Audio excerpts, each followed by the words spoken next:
ప్రతి ప్రభుత్వ ఉద్యోగి, ప్రతి ఐఏఎస్, ప్రతి ఐపీఎస్ తమని తాము ఆత్మవిమర్శ చేసుకోవాల్సిన రోజు.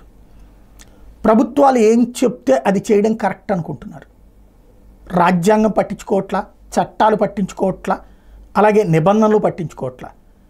మనకి మంచి పోస్టింగ్ కావాలంటే ప్రభుత్వంలో ఉన్నటువంటి పెద్దల యొక్క కోరిక తీర్చాలి, వాళ్ళు ఎలా చెప్తే అట్లా చట్టాన్ని అన్వయించాలి అన్నటువంటి. Very good. దానివల్ల ప్రజలకు ప్రయోజనం అయితే నష్టం లేదు. కానీ ప్రజలకి ప్రయోజనమైనా సరే ఇవాళ రోజున రాజకీయ పార్టీలు తమ స్వార్థపు ఆటలో ఉద్యోగుల్ని, ఐఏఎస్ని, ఐపీఎస్ని పావులుగా చేసుకుంటున్నాయి. ఇక్కడ తేల్చుకోవాల్సింది ఒకటే, ఇవాళ మీరందరూ కలిసి పోరాడతారా, తిరగబడతారా, లేదా జైళ్ళకి పోతారా? ఎందుకంటే ఈ ప్రభుత్వం అధికారంలో ఉన్నటువంటి సందర్భంలో పనిచేసిన ఐఏఎస్లు, ఐపీఎస్లు, ప్రభుత్వ ఉద్యోగులు నెక్స్ట్ వచ్చే ప్రభుత్వం కేసులు పెడుతుంది, అరెస్టులు చేపిస్తుంది, లేకపోతే దాన్ని ఏమంటారు వీఆర్లో పడేపిస్తుంది, లేదంటే కనుక జీతాలు కట్ చేపిస్తుంది, లేదా వేధిస్తుంది.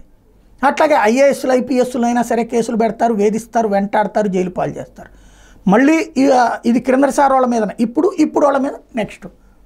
ఇంకా ఎవరి కోసం పనిచేయాలి? చదువుకున్నది, అంత కష్టపడింది, ఉద్యోగాలు రాసింది, ఏపీపీఎస్సులు, యూపీపీఎస్సులు ఇవన్నీ రాసి చదువుకుని కష్టపడి ఆ స్ట్రేచరు, ఆ స్టేటస్ మెయింటైన్ చేసి చివరికి ఆ రాజకీయ నాయకులకి తాబేదారులుగా పనిచేసి చివరికి ఆ రాజకీయ నాయకులేమో దర్జాగా ఉంటారు. వాడు జైలుకి వెళ్ళి వచ్చినాడు మళ్ళీ ప్రజాప్రతినిధిగా ఎన్నికవుతుంటాడు.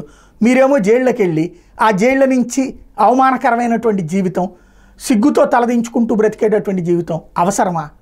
అసలు ప్రభుత్వాలు చేసే పని నుంచి ఇదివరకు ఉద్యోగులకి ఎగ్జామ్షన్ ఉండేది.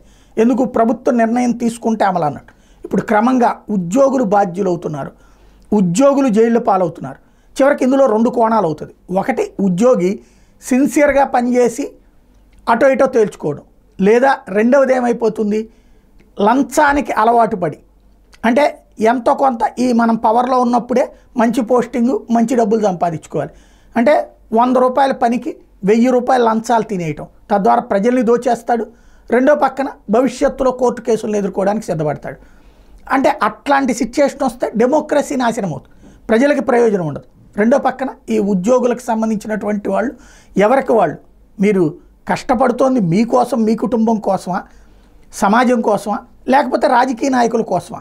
ప్రభుత్వాల్లో ఉన్నటువంటి వాళ్ళ మాటలు వింటూ, లేదా వాళ్ళు చెప్పారని ఇవాళ ఇంకొక ఉద్యోగి మీద వీళ్ళు కేసు పెడుతున్నారు, వాళ్ళు చెప్పారని ఇవాళ వీళ్ళు ఇంకొక పోలీస్ అధికారిని వేధిస్తున్నారు, ఇంకొక ఐఏఎస్ అధికారిని రేపు వీళ్ళు మళ్ళీ వేధింపులకు గురవుతారు. ఇది అవసరమా? వీళ్ళందరూ ఆలోచించుకోకపోతే భవిష్యత్తులో రాజకీయ నాయకులు జైలుకి వెళ్ళారు, ఐఏఎస్లు జైలుకి వెళ్ళారు, ఉద్యోగులు జైలుకి వెళ్ళారు, చర్యలు తీసుకోబడ్డారు, జీవితకాలం ఇబ్బందులు పాలయ్యారు.